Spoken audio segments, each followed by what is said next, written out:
This isn't just play, it's architecture. In the early years, children aren't just stacking blocks. They're building the foundations of how they think, plan, and understand the world. And every great structure begins with a simple idea.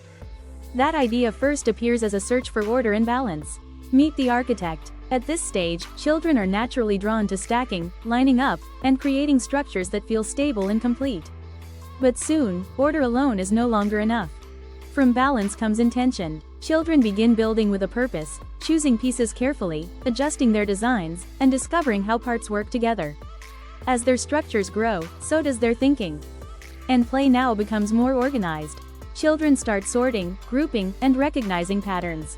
This is the beginning of logical thinking, learning how ideas connect and systems are formed. And with clarity comes focus. Focused work emerges, even in shared spaces.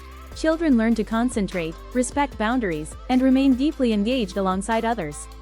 This focus prepares them for more complex challenges. Now, the architect is truly at work.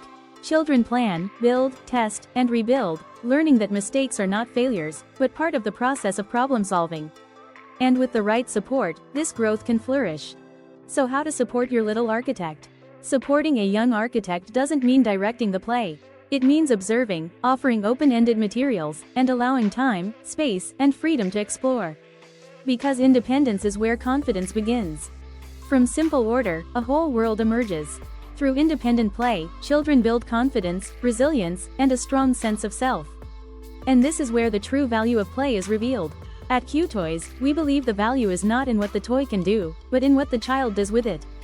Because true learning is built, thoughtfully, purposefully, and one moment at a time.